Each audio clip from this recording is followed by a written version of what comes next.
వా ఏం చెప్తే శ్రీధర్ అన్న డబుల్ స్టాండర్డ్స్ అంటే ఇది కాంగ్రెస్ పార్టీకి మీకే వస్తుంది శ్రీధర్ బాబు గారు.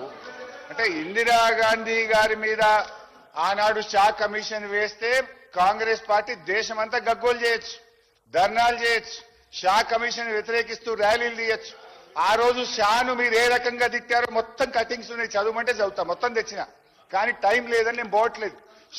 ఆ రోజు షా కమిషన్ ప్రణబ్ ముఖర్జీ గారి మీద ఇందిరాగాంధీ గారి మీద వేస్తే దేశం మొత్తం కాంగ్రెస్ నాయకులు ఏమేమి మాట్లాడినరో, సుప్రీంకోర్టు ప్రధాన న్యాయమూర్తిని ఏ రకంగా దుర్భాషలాడారో చదవమంటే చదివి వినిపిస్తారు.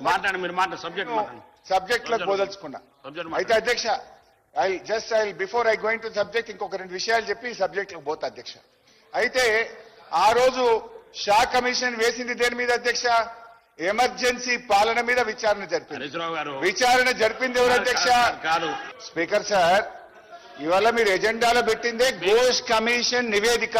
So that's why I'm talking on the commission. ఇది సబ్జెక్ట్ కాకపోతే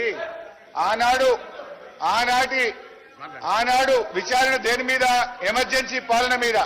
చేసింది ఎవరు? సుప్రీంకోర్టు ప్రధాన న్యాయమూర్తి అధ్యక్ష. అయినా కాంగ్రెస్ పార్టీ సుప్రీంకోర్టు ప్రధాన న్యాయమూర్తి ఇచ్చిన తీర్పును ఆ రోజు తప్పు పట్టింది అధ్యక్ష. వాళ్ళు చేస్తే రైట్ అట. మరి ఈ రోజు దేని మీద అధ్యక్ష? తెలంగాణ రైతుల కష్టాలు తీర్చే కాళేశ్వరం ప్రాజెక్టు మీద కుట్రపూరితంగా వేసిన కమిషన్ విధి విధానాలను కాలరాస్తూ, చట్టాన్ని తుంగలో తొక్కుతూ, ప్రతివాదనలకు అవకాశం ఇవ్వకుండా ఏకపక్షంగా ఇచ్చిన రిపోర్టును మేం తప్పు పట్టడం కరెక్ట్ కాదు అని శ్రీధర్ బాబు గారు మాకు శుద్ధులు చెప్తా ఉన్నాడు. అధ్యక్ష, మీపై వేసిన కమిషన్లు మీరు వ్యతిరేకిస్తే తప్పు కాదు, కానీ మేం వ్యతిరేకిస్తే తప్ప?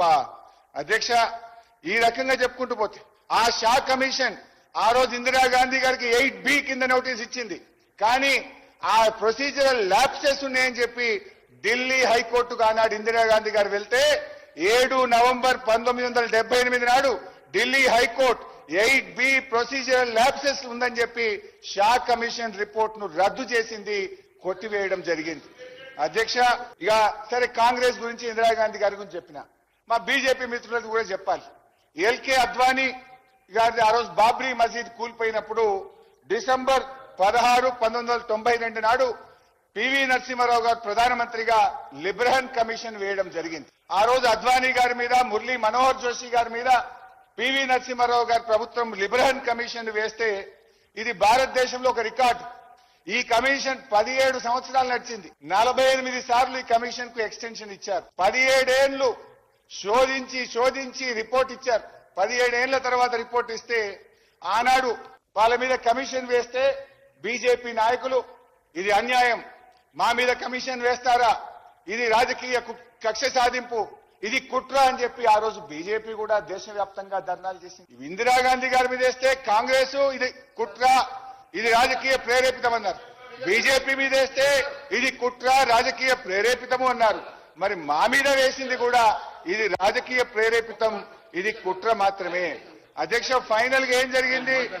ఆ రోజు లిబ్రహన్ కమిషన్ రిపోర్ట్ కూడా ఏమైందంటే అధ్యక్ష, 8B కింద ఆ రోజు ప్రొసీజర్ సరిగ్గా ఫాలో కాలేదని ఆనాడు అద్వానీ గారి మీద, మురళీ మనోహర్ జోషి గారి మీద వేసినటువంటి దాన్ని ఆ రోజు కోర్టు కొట్టివేసింది.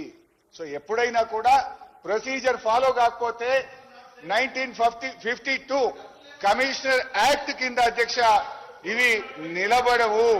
అందువల్ల ఇప్పుడు ఘోష్ కమిషన్ రిపోర్టు కూడా ఇది డెఫినెట్ గా కోర్టుకు ఎప్పుడైతే 8B 8C ఇవ్వలేదని అర్థమవుతుందో ఈ రిపోర్ట్